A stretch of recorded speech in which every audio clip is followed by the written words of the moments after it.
Welcome to The American Story. Stories about all the things that make America the country we know and love. It's important that The American Story reaches as many people as possible. If you haven't done so already, please download a podcast app to your phone or tablet. Then subscribe to The American Story on that app. It's free. The app subscriptions push us up in the podcast rankings. The higher we go up, the more people are exposed to The American Story, the more people that will download for the first time, and the podcast grows and grows. And we have been growing, so I want to say a big thank you to all of our subscribers. This is Chris Flannery with the Claremont Institute. I call this one Our Finest Hour. Sometimes it can help to know you're not alone. And as bad as history and civics education in America has become over the past half-century and the past few years, America is certainly not alone in the historical and civic ignorance being inflicted on its younger generations. I was reading recently the very good one-volume biography of Winston Churchill by Andrew Roberts. It's called Walking with Destiny. It's well worth reading, and in his conclusion, Roberts tells a story that shows that our educational misery has company. Churchill's mother was an American. He was a great champion of the American cause, and he became the first official recipient of honorary American citizenship in 1963 while he was still living. Since he was the greatest statesman of the 20th century, it does us honor to regard him as one of our own, and to regard historical remembrance or forgetting of Churchill as part of the American story. According to Andrew Roberts, in a study of British teenagers done a few years ago, 20% of them thought Winston Churchill, who was not just the greatest statesman but one of the most famous men in the 20th century, to be a fictional character. 58% of the teenagers surveyed, on the other hand, thought Sherlock Holmes to be a real person. 47% thought Eleanor Rigby was too. The most poignant chapters of the Churchill biography are naturally the ones focused on England and particularly London in 1940-41. When that city and its people and their heroic leader faced the prospect of annihilation in a way that made it in truth their finest hour, as Churchill called it.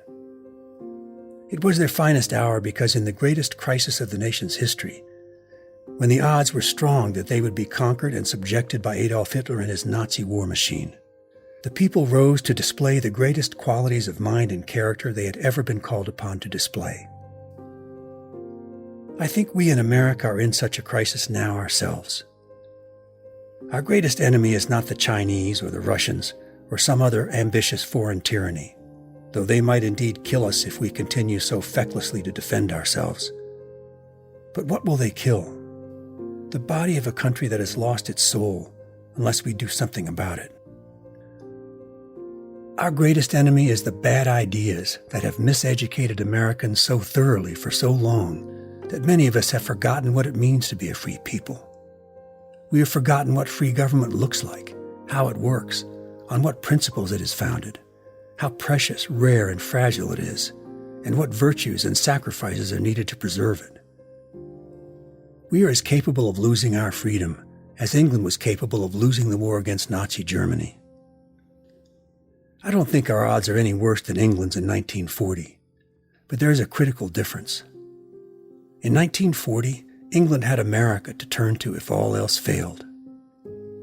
There is no America to turn to if we can't save this country from the anti-American orthodoxies that rule in our universities and most powerful media, and from which our cultural, intellectual, political, and even spiritual elite learn wholesale the corroding dogmas of critical race theory and identity politics that they retail 24 hours a day in every form available to them.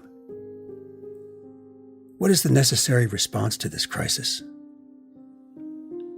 Good ideas must replace bad ideas. That is not glibness. It is the most fundamental thing. Better education at all levels, from graduate to undergraduate to high school and middle school.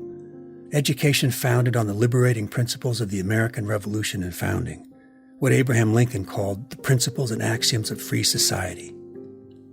This is easy to say and will be very hard to achieve. It will take sustained, determined, even heroic effort, beginning in our homes and our families, extending out to our neighborhoods, churches, the schools our children attend, our local school boards, city and state departments of education. It will take political organization, electing the right people to office at every level, and conceiving and pushing the necessary legislation. It will take years. But there is no nobler cause available in the world we find ourselves in. With their courage and resolute refusal to give up the fight, the Britons of 1940-41 saved freedom and Western civilization from Nazi barbarism. It will take all the resolution and courage we can muster today to save American freedom from the barbarism that stalks us from within. If we do our duty in this crisis right now, future generations of Americans living in freedom will not be wrong to say of the greatest country in history that this was our finest hour. This is the work of the Claremont Institute, the most urgently important work in America. Join the fight and support us in every way you can. You'll be glad you did. Millions are joining you. We are not alone.